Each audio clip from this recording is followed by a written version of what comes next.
Hi guys, welcome back to my channel. Long time no see. I am back. There is a lot that is coming. Just forewarning all of you, if you're looking forward to readings, Twin Flame, Starseed, channeled messages, all of it. Everything's coming. We have a lot coming. There's a lot that I'm playing catch up on. If you're a client waiting on one of my readings, they are coming. I am so excited to dive into this today.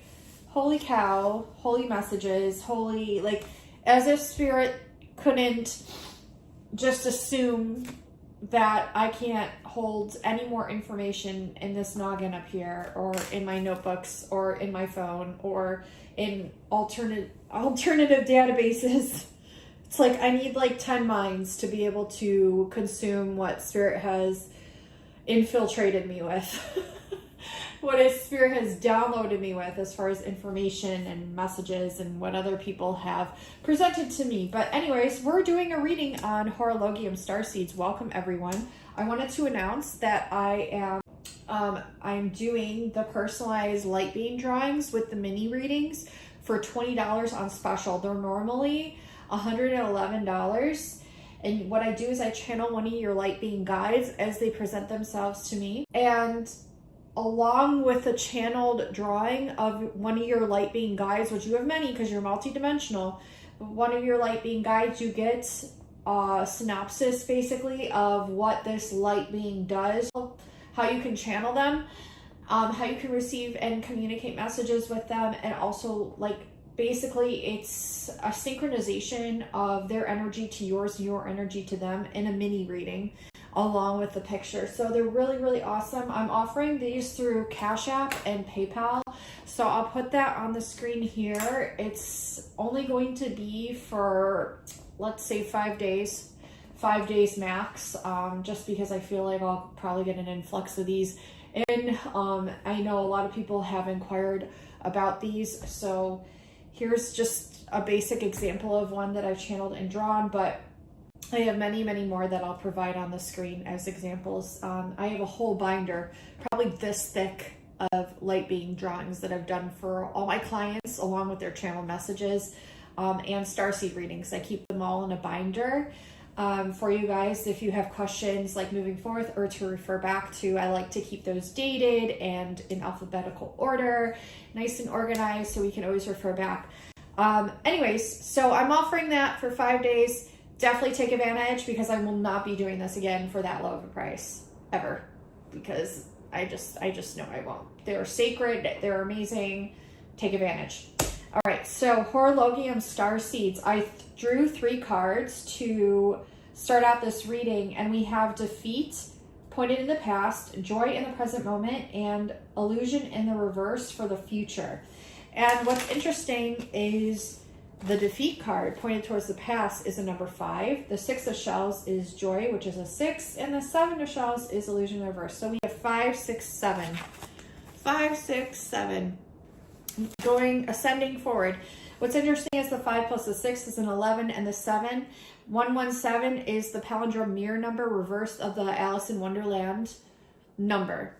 So we have this time reversal, or reversal of, it's basically like a mirror reflection or refraction or both when it comes to this constellation. And what we're doing is we're overcoming this defeat of an illusion that was provided to us, that we munched up. We just took it. We believed it. We ate it up, right? We're overcoming that sense of defeat with aging and all that stuff, sense of defeat with time, sense of defeat. It's like this energy of defeat that we're moving into this present moment of joy where we're seeing it all. Like the 6 of shells is telling you we're seeing it all, okay? And especially with the 7 of shells, we're overcoming this illusion of time. We're understanding the truth of time. And what that means is that time as a matrix, kind of like made up, man-made time matrix. Time, it's a really weird thing, you guys, and the more I dive into it, it's like Alice going down the rabbit hole, basically. So this is like an Alice in Wonderland kind of reading, but at the same time, it's not at all whatsoever. It's actually like a reverse of that too. So just to have those two ideas in mind before we jump into this reading, I did write down everything. Sorry, that was really loud. I did write down everything having to do with the constellation of Horologium. And if you're wondering what this is, it's actually the clock. It's the clock constellation, the pendulum clock.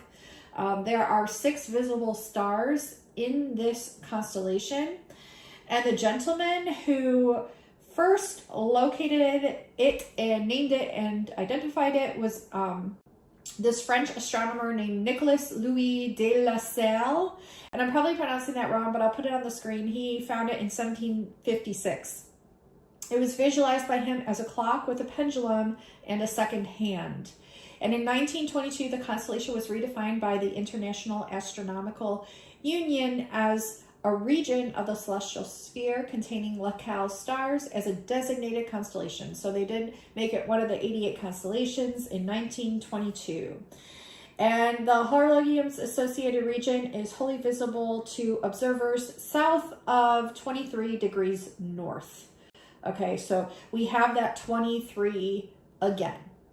And we also have 1, 2, 3 repeated throughout this constellation. We have quite a bit of numbers here. I'm not going to go as in depth in the numbers, but just to touch base on them because I feel like I lost a lot of people in the Antares constellation. But if you did want me to dive deeper with the numerology here, I definitely can. Leave me a comment below letting me know you want to see that. If I get enough comments, I'll make it. Okay, so we have that. We have 1, 2, 3 repeated throughout this. We also have a 117 and we have a 114 or a 411, which is the information. We also have a 4.7 and a 14.3, which is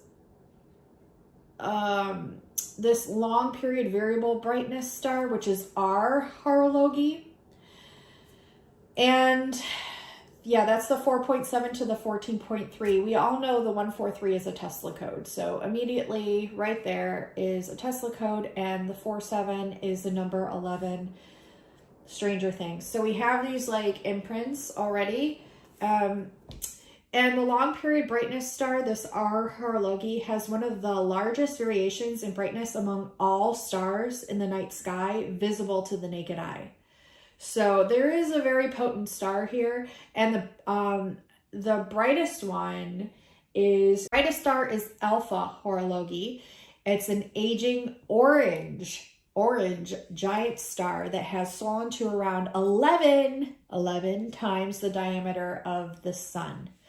Okay, and there are 4 stars with planets here. The 4 star systems in the constellation are known to have exoplanets. At least one, which is Gliese 1061, contains an exoplanet in its habitable zone. Train, divine emphasis from spirit, time travel train. How fitting in a time travel starseed reading. I'm going to read the bordering constellations. These are just a few things I'm touching base on, only a couple. Don't fret, it's not going to be as crazy as my other ones. I will take time to go further into this one. However, we're just touching base today because I really want to get into the reading portion for you all. I feel like that's like what's being highlighted the most here.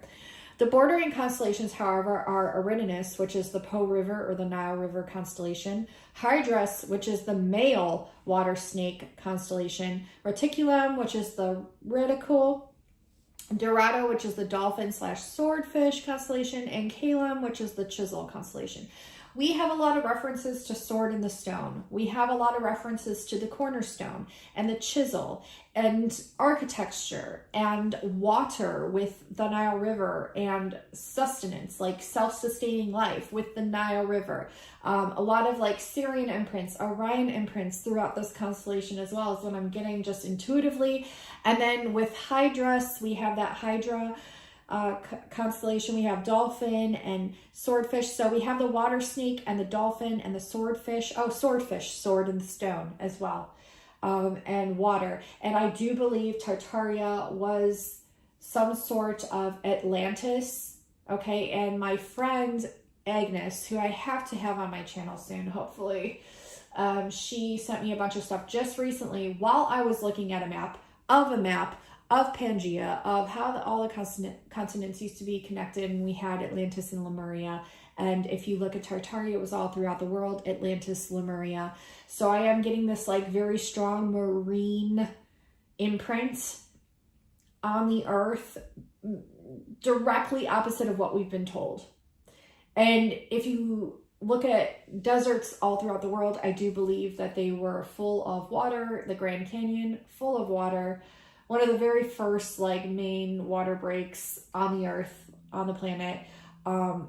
This information is just channeling through right now. We also have imprints of 122 and 22, 212, and I saw 1212 right before this reading, which is Ascended Master number 33. If you add the 1 and the 2 and the 1 in the 2 and the time of 1212. Yeah. So the number 4 is really important here. And, you know, I'll get into more numerology soon, but there was one part I wanted to touch base on really quick that they had me kind of like channel and draw out. And so we had 1, 2, 3 throughout the numbers here, and I'll put that on the screen once I find it. And 1, 2, 3 correlates back to 1023. 1023 is an interesting number because the only reason I remember it is because it's the time my mom was born. And when I've brought it up to friends and things, they always receive numerological imprints and messages where they're guided to different scriptures or different books and texts where these numbers correlate, maybe pages or chapters, verses, things like that. And I brought it up to a really good friend of mine, Janet, and she was reading the Mary Magdalene Gospel, or a book pertaining to Mary Magdalene. And it was chapter 10, verse 23. And it had to do with anastasis, which is the Greek word for resurrection, and it had to do with Jesus's resurrection. So 1023, he rose, anastasis, resurrection, Anastasia, the ringing cedars of Russia. Okay, it's like all connected to the trees. It's connected to the pine cones of the cedars, which are the pine trees. Pine cones, pineal gland. Pine cone looks like dragon egg. Pine cone looks like magnolia flower. Magnolia flower dedicated to the goddess Medusa and Sana, dedicated to Mary Magdalene. So we have Sophia, Magdalene, Medusa, dragon, snakes coming out of the head, very indicative of the Ouroboros and the unlimited consciousness that we have access to, our multidimensionality, the channels that reach out into the ethers and we receive it back, ether energy, antennas, and strong and steel posts of Tartarian architecture, receiving that ether energy. We also have a lot of messages coming in having to do with sound and levitation, some cymatics and sound and levitation. The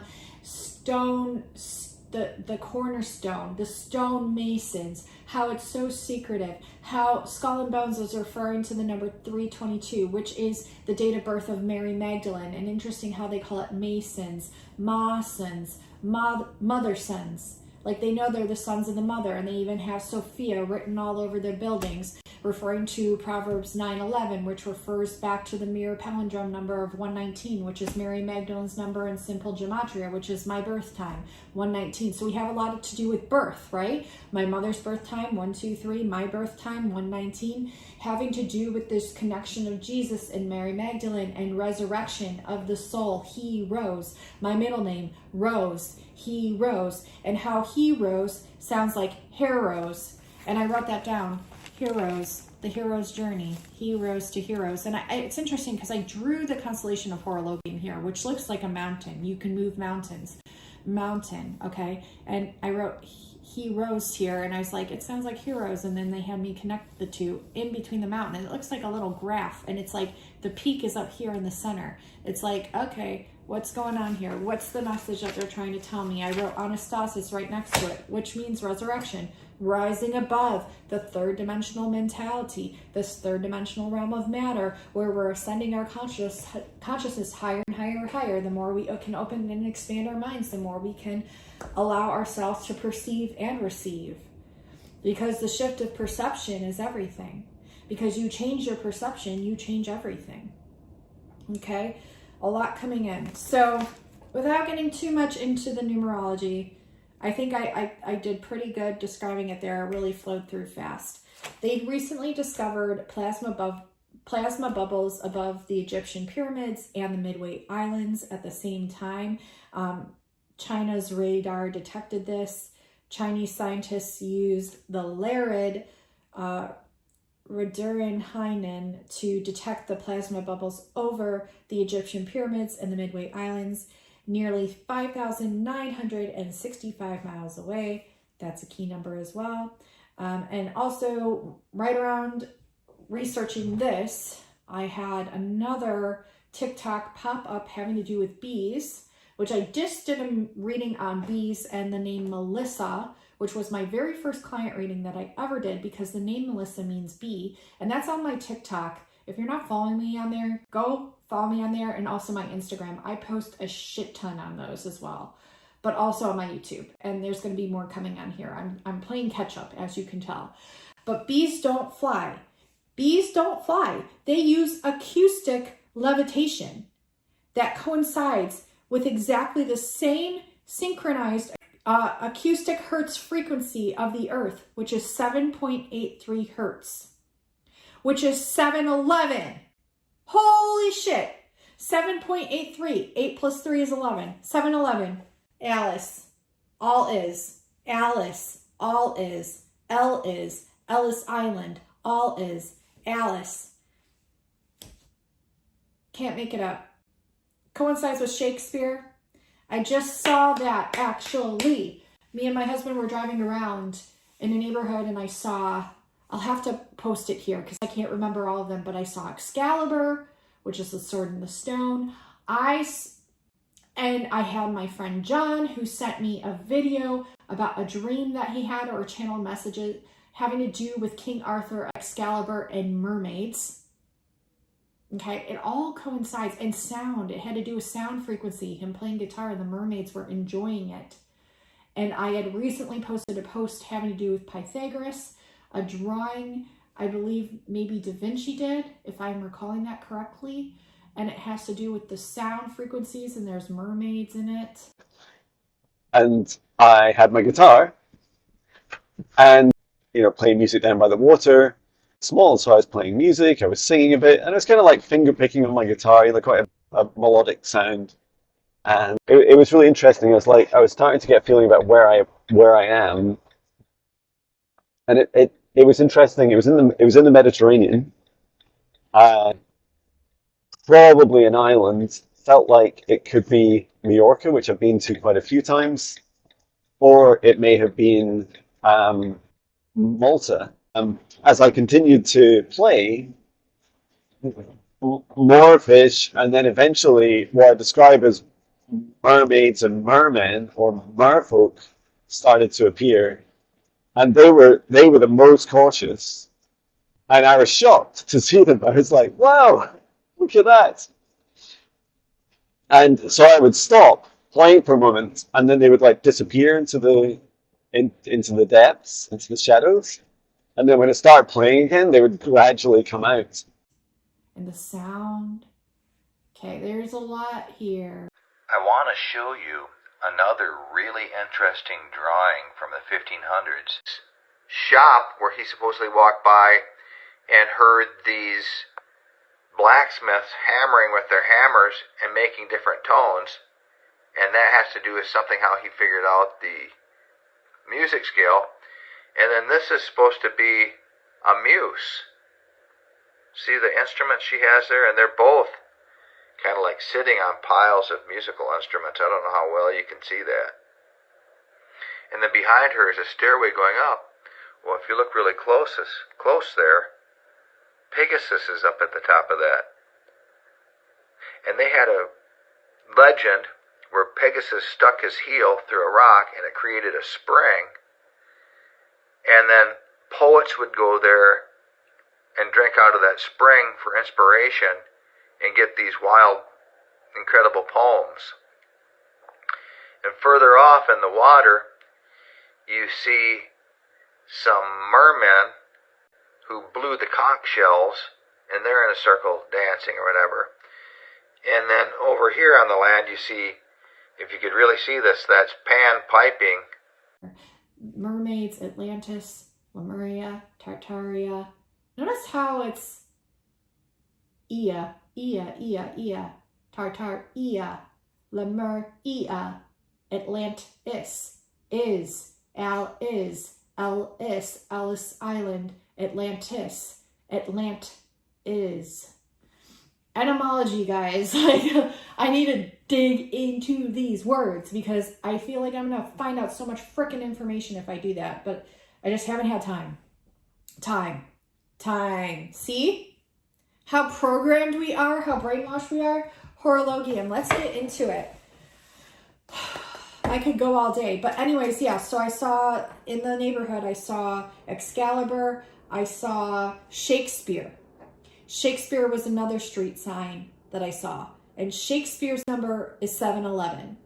Sarah Pardee's number of the Sarah Winchester Mystery House, Sarah Winchester's number, she made it the same as Shakespeare's, 711, and some people believe her to actually be the reincarnation of William Shakespeare.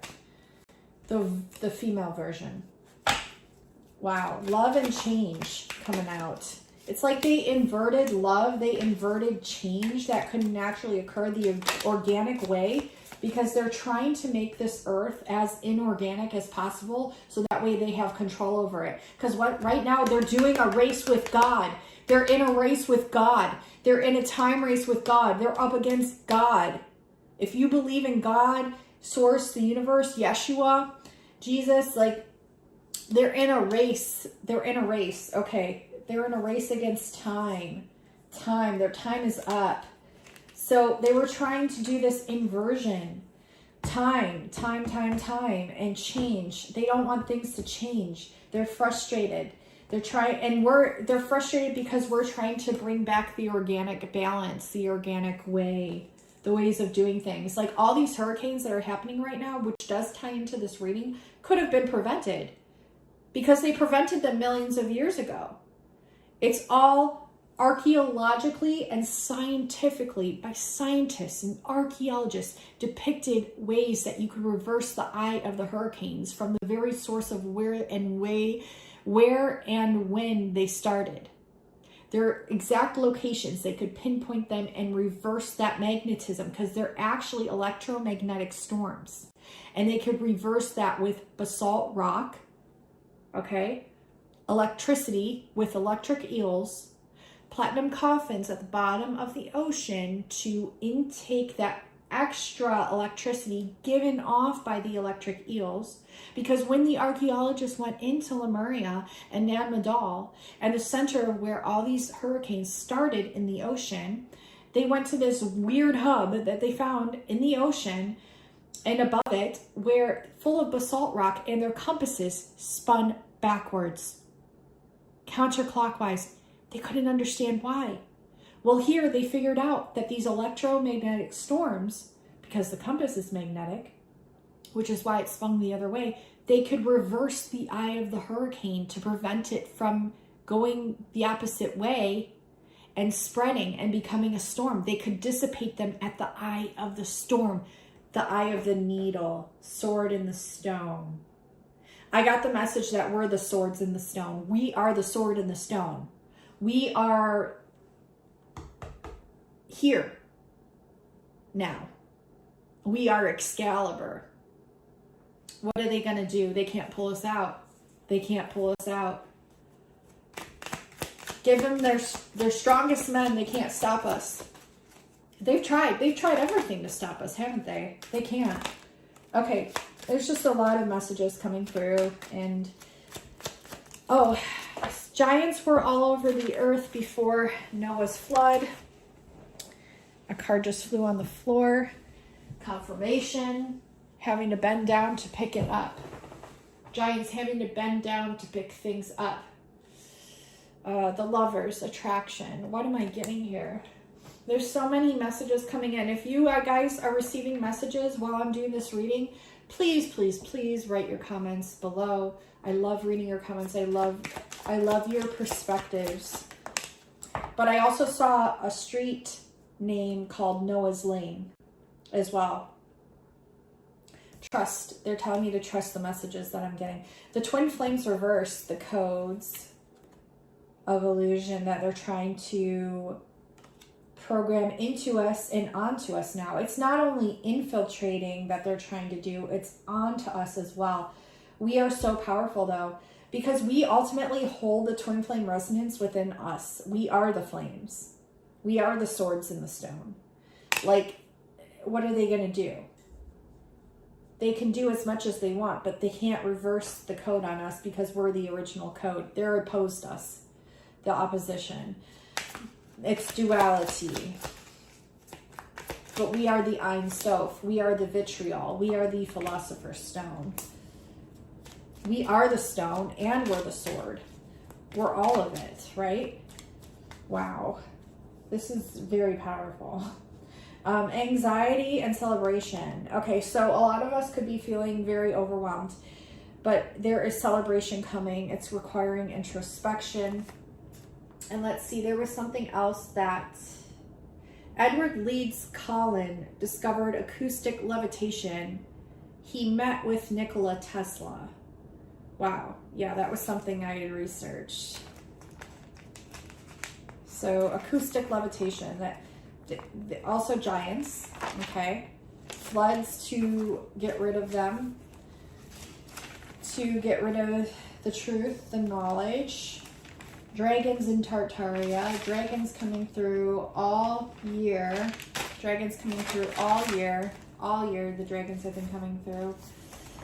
Plasma, ether, plasma bubbles, like Glinda and Dorothy. The bubble of plasma, ether, consciousness.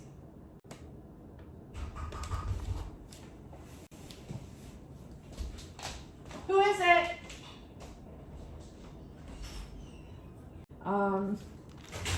All right, so this is going to be part 1, and then I'm going to get into a part 2 with further messages. Let me know what you received from this first part in the comments below.